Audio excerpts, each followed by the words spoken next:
तो साथियों, ये हम देउर कुठार आए हुए हैं। ये आप देख सकते हैं सामने। पहले आप इसका नज़ारा देख लीजिए, उसके बाद आप लोगों को समझाते हैं क्या चीज़ है ये। आपको छोटे छोटे गोलाकार, कुछ औंधे कटोरे के आकार की कुछ आकृतियाँ दिखाई पड़ रही हैं। ये सब स्तूप हैं और ये सब पाषाण निर्मित हैं। और यहाँ आप देखेंगे तो थोड़ा सा आपको ये हल्का सा ऊंचा भाग दिखाई पड़ेगा और यहाँ थोड़ा सा और ऊंचा भाग दिखाई पड़ेगा। आपने देखा कि ये जो पीछे आकृतियाँ दिखाई पड़ रही हैं ये सब पाषाण निर्मित हैं, लेकिन जब यहाँ आकर आप करीब से देखेंगे तो आप पाएंगे कि ये ईंट निर्मित हैं। देख सकते हैं आप लोग, ये देखिए, ये सब ईंट के बने हुए हैं, देखिए। और जब आप प्राचीन इतिहास का अध्ययन करते हैं तो आपके पास कला इतिहास विषय में जब आप लोग स्टडी करना शुरू करते हैं तो आपको ईंटों को पहचानने की क्षमता आपके अंदर विकसित हो जाती है। मौर्य काल की ईंटें हैं ये, आप देख सकते हैं सामने। मौर्य काल की ईंटों की अपनी एक पहचान है। तब आप यहाँ देखेंगे कि इतने सारे पाषाण स्तूप दिखाई पड़ रहे हैं और ये आपको ईंट का स्तूप दिखाई पड़ रहा है। तो इसका कारण यह है कि यह जो ईंट निर्मित स्तूप दिखाई पड़ रहा है यह सम्राट अशोक के समय बनवाया गया स्तूप है। और ये हम खड़े हैं इस समय देउर कुठार में। देउर कुठार एक ऐसी जगह है, इस जगह का भी अपना एक महत्व है। थर्ड ईयर वाले ध्यान देंगे, जो बीए थर्ड ईयर के बच्चे हैं और जो एमए फाइनल ईयर के हैं, उन लोगों ने स्तूप स्थापत्य पढ़ा होगा। जब हम पढ़ा रहे थे तो वहाँ हमने बताया था कि स्तूपों का निर्माण उन्हीं जगहों पर ज़्यादा करने की कोशिश की गई है भारत में जो महामार्गों पर पड़ते थे, खासकर उत्तरापथ और दक्षिणापथ। तो यह जो जगह है यह उत्तर भारत को दक्षिण भारत से जोड़ने वाली सड़क के किनारे है। क्योंकि कौशाम्बी जो हमारे इलाहाबाद, जिसको प्रयागराज कहते हैं, उसके बगल में एक नगर है, उस समय महानगर का रूप धारण करता था। उस समय इलाहाबाद नाम का कोई शहर नहीं था, शहर के नाम पर कौशाम्बी ही था। तो वहाँ से एक रास्ता जाता था जो उज्जैन अवंती की तरफ बढ़ता था। वह रास्ता यहीं देउर कुठार से होकर गुजरता था। तो जब अशोक शासक बना, अभी बीए पार्ट 1 वाले ध्यान देंगे जिनको पढ़ा रहा हूँ मैं अशोक इस समय, जब अशोक शासक बना तो उसने महात्मा बुद्ध की अस्थियों को वितरित करके विंध्य के क्षेत्रों में बौद्ध धर्म के जब प्रसार की शुरुआत उसने की तो उसने इस जगह को भी चुना। इस वजह से उसने यहाँ पर यह ईंट निर्मित स्तूप बनवाया, जो इस समय अपने वर्तमान समय में नष्ट प्राय हो चुका है। लेकिन यहाँ सामने आप देख सकते हैं कि जितने भी स्तूप आपको दिखाई पड़ रहे हैं ईंटों के द्वारा बने हुए, ये सब शुंग काल तथा उसके बाद भी बनते रहे। तो यहाँ पर 3 ईंटों के बने हुए प्राचीन स्तूप हैं तथा उसके साथ साथ लगभग 46 स्तूप इसी प्रकार से पाषाण निर्मित हैं। ये आप देख सकते हैं। तो इस जगह का बड़ा महत्व रहा है। इसके अलावा इसका और भी महत्व रहा है। महत्व ये रहा है कि यहाँ आपको रॉक शेल्टर्स मिलते हैं। अब इसमें बीए पार्ट 1 वाले और जो आर्कियोलॉजी ग्रुप वाले हैं उन लोगों के काम की चीज़ें शुरू हो जाती हैं। लगभग 5-6 हज़ार साल पुराने, अर्थात आपके मध्य पाषाण काल तथा नव पाषाण काल, इन दोनों को कवर करते हुए यहाँ पर बहुत सारे रॉक शेल्टर्स मिले हैं, जिसमें कुछ चित्रकारी भी की गई है। अब बीए थर्ड ईयर वाले और एमए फाइनल वाले फिर से ध्यान देंगे, आपके कोर्स में प्री हिस्टोरिक पेंटिंग्स हैं, तो यह भी उसी का हिस्सा बनेगा। इसको भी आपको देखना होगा। अभी आगे चलकर हम दिखाएंगे इसको।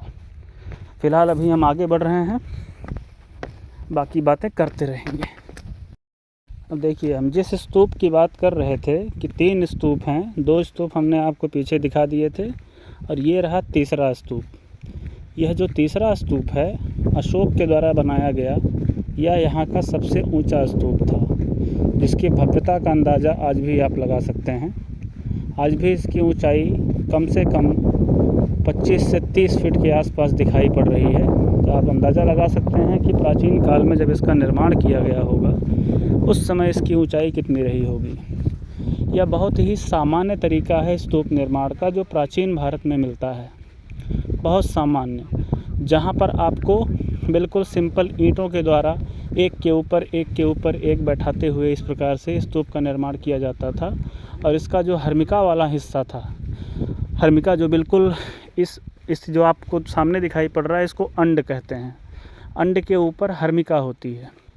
तो हर्मिका वाले हिस्से में वह वस्तुएं, पुरावस्तुएं रखी जाती थीं जो खासकर महात्मा बुद्ध अथवा उनके प्रमुख शिष्यों से संबंधित अस्थि अवशेष होते थे अथवा उनके द्वारा प्रयोग किए गए वस्तुएं होती थीं। हालांकि इसके अलावा भी 2-3 प्रकार के स्तूप मिलते हैं, लेकिन जो बेसिक सबसे अधिक हिस्टोरिकली हमारे लिए इम्पोर्टेंट है वह यही दोनों हैं। तो यहाँ पर महात्मा बुद्ध के अस्थियों के अवशेष रख कर अशोक ने इसका निर्माण करवाया था, इसलिए यह हमारे लिए बड़ा महत्वपूर्ण हो जाता है।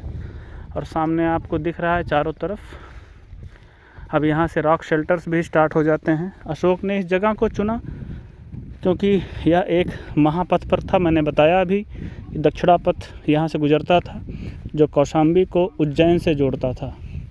लेकिन इसके अलावा यहाँ पर आदिमानवों के बसावट के बहुत सारे साक्ष्य मिले हैं। अब यहाँ से आपके प्री हिस्टोरिक आर्ट की शुरुआत हो जाती है। अभी पीछे तो हम हिस्टोरिकल पीरियड में थे क्योंकि अशोक हिस्टोरिकल पीरियड में आता है, लेकिन अब यहाँ से प्री हिस्टोरिक आर्ट की शुरुआत हो जाती है। ये रॉक शेल्टर्स आपको दिखाई पड़ते हैं जिनको शैलाश्रय कहते हैं। यहाँ पर आदिमानवों ने बहुत सारे पेंटिंग्स भी बनाए हैं, चलिए दिखाते हैं अभी आपको। तो ये आप देख सकते हैं यहाँ पर देवर कोठार के सबसे ऊपरी हिस्से पर जब आप खड़े होते हैं तो वहाँ से आपको पूरे के पूरे आसपास का जितना भी दृश्य है वो सब बिल्कुल विहंगम रूप में प्राप्त होता है। देख सकते हैं बहुत क्लियरिटी है।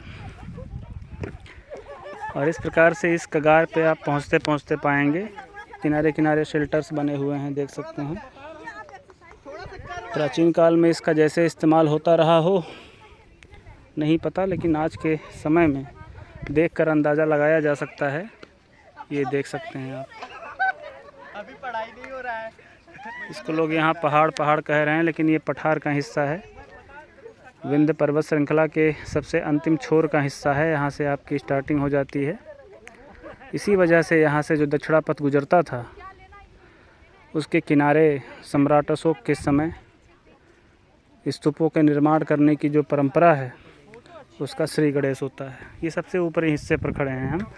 ऊपर बिल्कुल समतल मैदान है और मौर्य काल तथा शुंग काल इन दोनों समय पर यहाँ बहुत सारे विहार भी, बौद्ध विहार भी बनाए गए थे जिनका इस्तेमाल बौद्ध भिक्षु भिक्षुणियों के रहने के लिए किया जाता था, क्योंकि यहाँ पर बड़ी मात्रा में स्तूपों का आपको साक्ष्य दिखाई पड़ता है जो मैंने शुरुआत में ही दिखाया। और लास्ट में ये देखिए सामने जो सम्राट अशोक के द्वारा बनवाया गया स्तूप था वो आप सामने देख सकते हैं। उसका अंड वाला हिस्सा आपको दिखाई पड़ रहा है, लेकिन हर्मिका वाला हिस्सा वर्तमान समय में नष्ट प्राय हो गया है।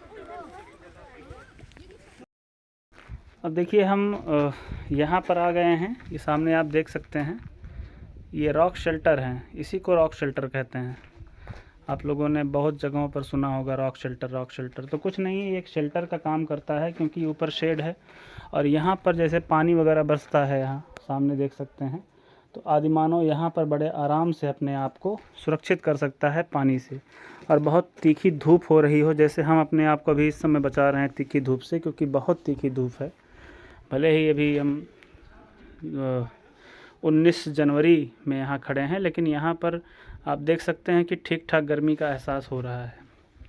अब सोचिए कि मई, जून, जुलाई के महीने में यहाँ पर कितनी गर्मी पड़ती रही होगी। तो आदिमानव यहाँ पर शेल्टर लेते थे, इसीलिए इनको रॉक शेल्टर्स कहते हैं। हालांकि यहाँ पर किसी प्रकार की किसी स्केच की प्राप्ति अभी तक हमको नहीं हुई है। अभी तो फ़िलहाल इसको शैलाश्रय ही मानिए। तो अभी BA पार्ट 1 वाले इसको ध्यान से देख सकते हैं।